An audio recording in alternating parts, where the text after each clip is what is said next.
Lesson 2.2, value, value, value. We're going to talk about value so much you're going to have dreams about value. So let's begin. First thing I want to do is I want to mention, well, what is value? So value is, of course, something that's positive, right?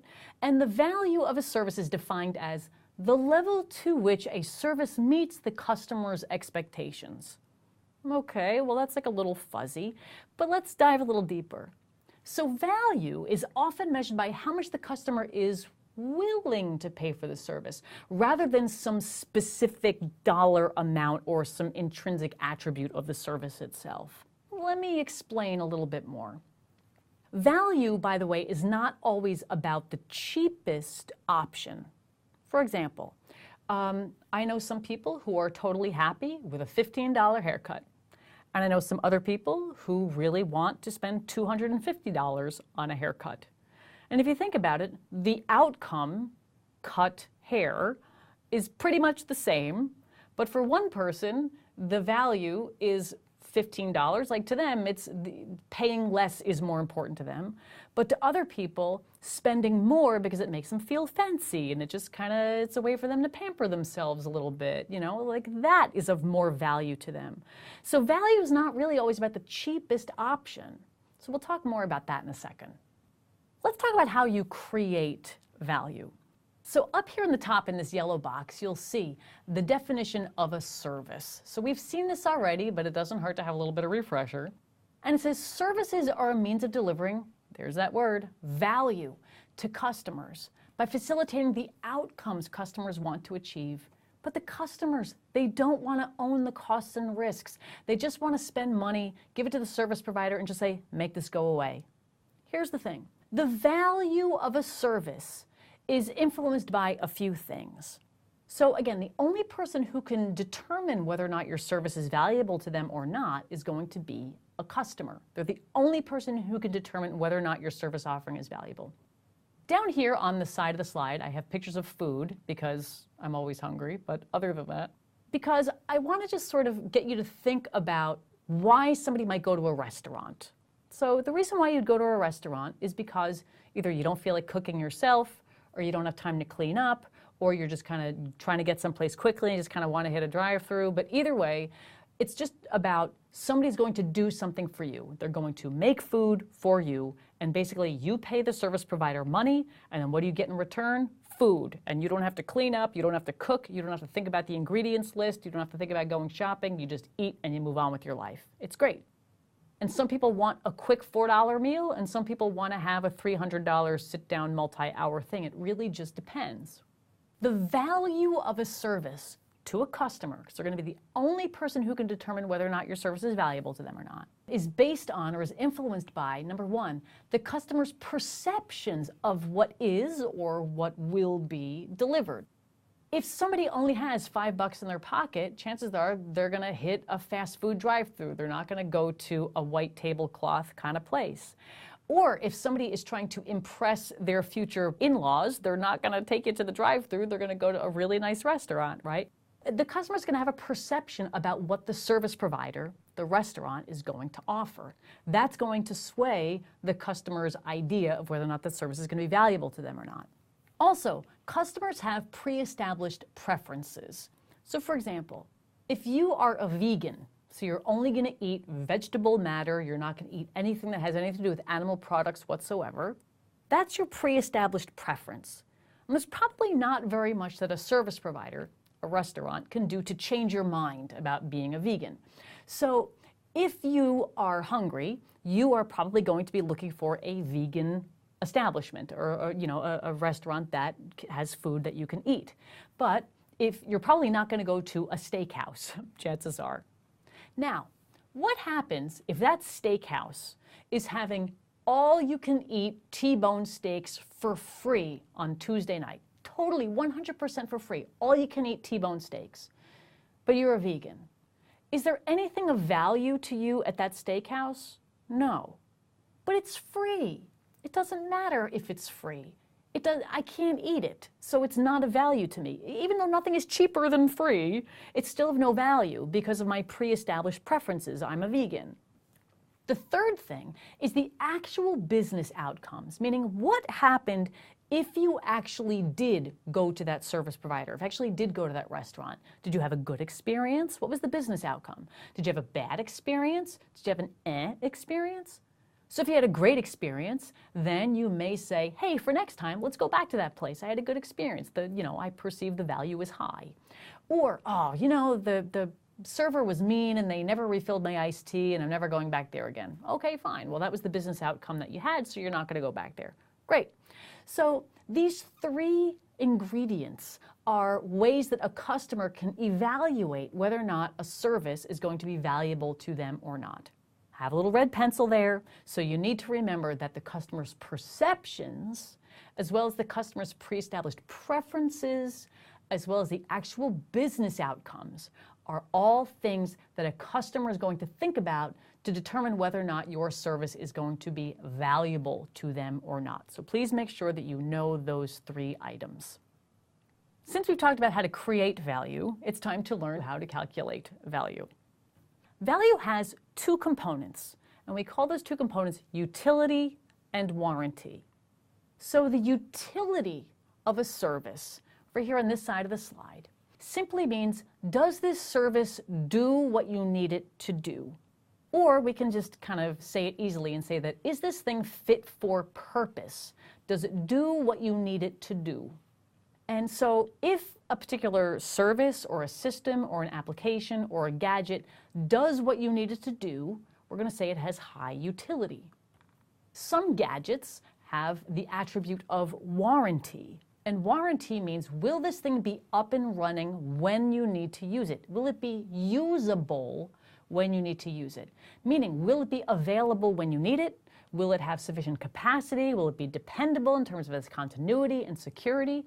And if so, then we're going to say that this particular thing has the attribute of warranty.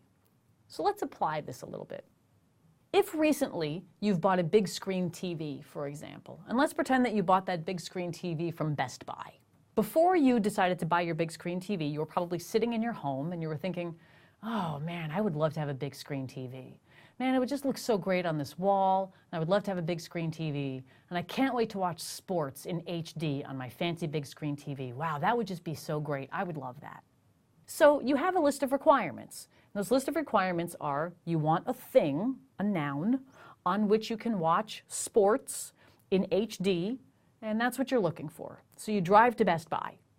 And when you drive to Best Buy actually sells all sorts of stuff. They sell TVs, but they also sell washers and dryers and phones and DVDs, and they sell all sorts of stuff. So when you left Best Buy, I'm hoping you left with a TV and not with a dryer. Why? Because you can't watch sports on a dryer yet. Give it a couple years, maybe eventually you'll be able to. But anyway, you can't watch sports on a dryer. You can only watch sports on a TV. So that's why you left with the TV, because the TV was fit for purpose. It had high utility. It did what you needed it to do, okay? Now, a lot of times that TV is going to come with a manufacturer's warranty. And what that manufacturer's warranty does is that it ensures that that TV is going to provide you sports watching pleasure that will be minimally interrupted. Okay, so in the event that your TV explodes or it falls off the wall, people will come out and hang a new TV on your wall, right? So that TV will be usable when you want to use it. It has high warranty. So if that TV has the attribute of warranty, it will be up and running when you need to use it. And we say again, that's fit for use. So it will be available when needed. Again, so when you hit the button, it will turn on.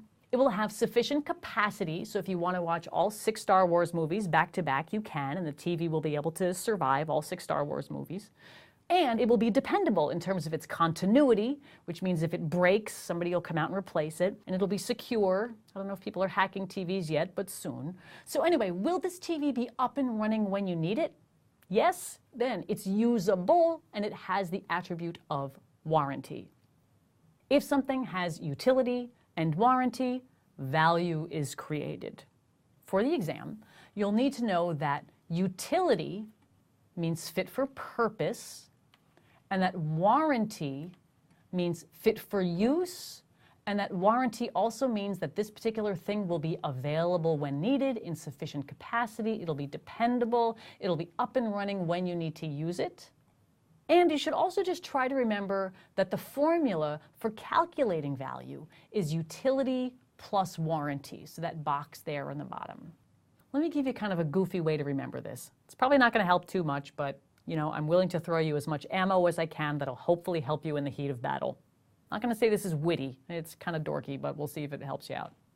So utility starts with the letter U, and use starts with the letter U. The two U's do not go together. Do not put the two U's together. And again, I know that's not helpful, but again, if you can remember that utility goes with purpose, warranty goes with use, you'll be good. Some people look at this and they're like, oh, well, maybe one way that I could remember it is that utility starts with U and purpose starts with P, and that spells up, so I'll just remember it that way. No, don't remember it that way, because utility is not the one that means is it up. Warranty is the one means is it up. Again, I don't know if the two U's not going together, the two Utes, I don't know if that's going to help you or not, but either way, whatever you have to do to just get this in your head, more power to you. The characteristics of value. We've already talked about this, but I want you to have it on a convenient slide. So you'll see there, I have that little red pencil for you there, again, just so you know that this is an examinable topic. But I just want to remind you that value is defined by customers and only customers.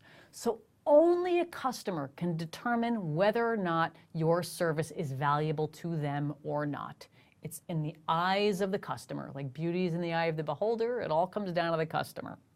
And another thing to remember is that value is not always about money. It's not always about the cheapest option. It's about having bang for your buck. But what is bang? So the example I gave before, some people are good with a $15 haircut because the value they get out of that is they don't spend a lot of money and they can get in and out quick. And other people want to spend $250 for a haircut. Why? Because it makes them feel special and it makes them feel pampered and it makes them feel pretty. Okay, so again, it's really just up to you.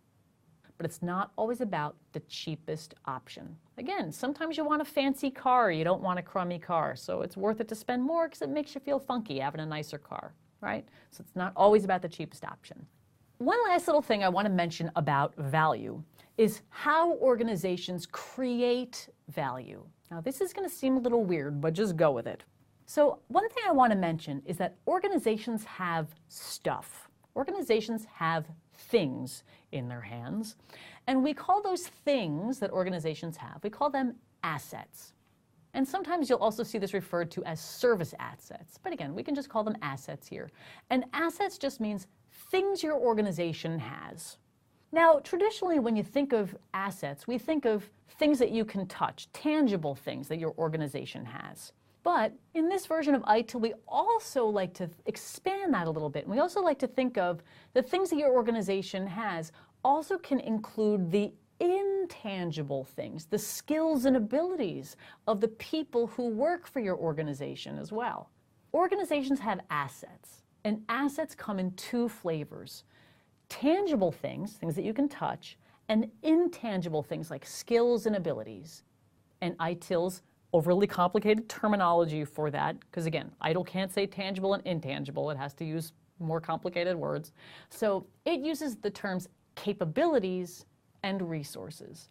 So capabilities are the intangible things that your organization has. And these are things like abilities. I have the capability to manage things. I have the ability to organize things. I have the ability to process things. My capabilities include my vast knowledge. And my people have capabilities and skills as well. So the things in this column, our capabilities, are intangible skills and abilities. And we use our skills and abilities to coordinate, control, and deploy our stuff, our tangibles, our resources. So these are things that you can poke. I can poke a server infrastructure. I can poke a copy of Microsoft Office. I can poke information that would be stored in a run book someplace, or past performance data, for example, reports. I can poke money, a stack of 50s if you're lucky. And people are also resources because you can poke them, you can count them up. A person may not like that being poked, but you can. You can poke a server guy. How many do I have? 4. Great. So people are kind of weird because they fall into both categories. People have skills, but again, people, you can count them up. They're tangible. So why does this matter? Because organizations use their capabilities, like I said, to coordinate, control, and deploy their resources. So you can make little sentences. My company is so awesome. We provide value to our customers because we are so good at how well we manage our people. Or our company is so fantastic. We're so good because we really know how to manage our infrastructure. That's really what sets us apart from everybody else. Okay? So you can make little sentences, and that's what separates organizations from other ones. Organizations use their capabilities and their resources to create value for their customers in the form of goods, if that's what your organization makes, or services, if that's what your organization provides. There you have it. So for the exam, you may be asked what you see here in this little box here. Organizations use their resources and capabilities, their assets, to create value in the form of goods and services. Now, if you look at these 2 columns, which one do you think is more easy to acquire?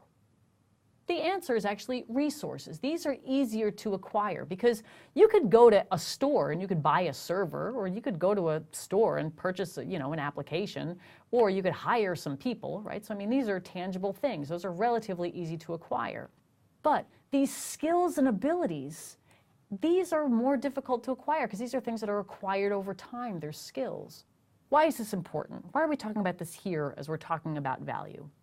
Well, the upshot is that a lot of organizations have the same exact resources, but it's what they do with them on the capability side is what makes them awesome. So let me give you an example, and then hopefully this will help clear it up for you. If you're driving to work and you want the fastest cup of cheap coffee, like the 69-cent huge cup of coffee, and it doesn't have to be good, you just want it fast, you just want a quick and dirty cup of coffee, chances are you're going to go to a gas station for that. It's fast, it's just right there, 69 cents, and there you have it. So the resource is the tangible thing. It's the cup of coffee. It's coffee beans put through hot water, through a filter, put into your cup. There it is. That's the resource. Great, cup of coffee. But if you want to spend $4 for a cup of coffee, where are you going to go? Starbucks, right? But why does Starbucks charge you $4 for a cup of coffee where the gas station is only going to charge you 69 cents? Well, it's the capabilities. It's the intangible. It's the je ne sais quoi. It's that intangible sort of way that Starbucks prepares the coffee. It's the quality of the bean. Okay, well, quality is intangible, so it's kind of a capability. Now, the coffee bean is the resource, but the quality of that bean is where we're talking about kind of the intangible. Or it's the fact that when you walk into a Starbucks, it's kind of nice and you sort of have this nice experience there. So it's kind of like the marketing and how the building looks. Again, it's kind of intangible, but that's why you're going to spend $4 for a cup of Starbucks coffee. Even though at the end of the day, it's ground up coffee beans with water through it in a cup for you to drink. Resources are the same, but what you do with those resources is what makes you more able to charge a little bit more and makes the value a bit higher.